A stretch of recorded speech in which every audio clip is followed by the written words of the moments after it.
Hello বন্ধুরা, শুভ সন্ধ্যা। দেখো সন্ধ্যাবেলায় আমি কি নিয়ে বসে আছি। এই দেখো, এগুলো মনে হচ্ছে কি ঠিক নিমকি, কুচো নিমকি। হ্যাঁ সত্যি এগুলো কুচো নিমকি। এই দেখো, কিন্তু এই কুচো নিমকিগুলো কি দিয়ে করলাম সেটাই হচ্ছে এখন আমার প্রশ্ন।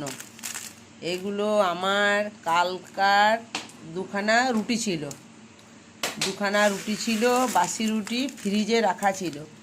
সেইগুলো আমি ছোট ছোট করে কাঁচি দিয়ে কেটে আবার নিমকি করে দিলাম।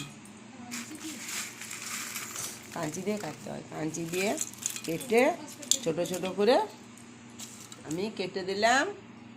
তারপর এগুলো চা দিয়ে খাবো। আর দেখুন লাল চা রেডি, আদা দিয়া তেজপাতা দিয়া লাল চা। আর এই নিমকিগুলো খাবো। বুনির চারটে দিয়ে দে, বললাম তো একটু নিতে চাটা। তা খেতে দারুণ লাগে, যা মুচমুচে হয় খেতে দারুণ লাগে।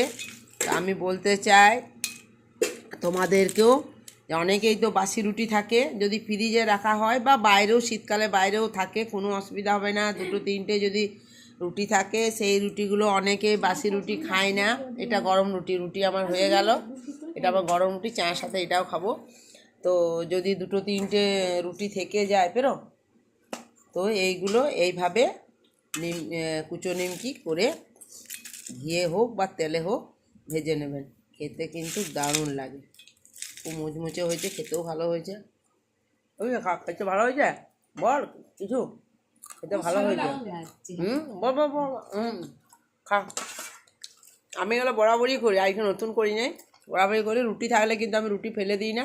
মোট কথায় শীতকালে বেশি, হ্যাঁ খুব মুচমুচে লাগে, ভালো লাগে খেতে। কারণ এতে রুটিতে নুন দেওয়াও আছে, হালকা হালকা নিমকিগুলো নুনও থাকে নিমকির মতন। হ্যাঁ এগুলো দোকানে কেনার থেকে ঘরে বানানোই ভালো। খুব সুন্দর লাগছে। ঠিক আছে, শুভ সন্ধ্যা। তাহলে খায়, খেতে খুব ভালো লাগছে, দারুণ লাগছে, দারুণ দারুণ।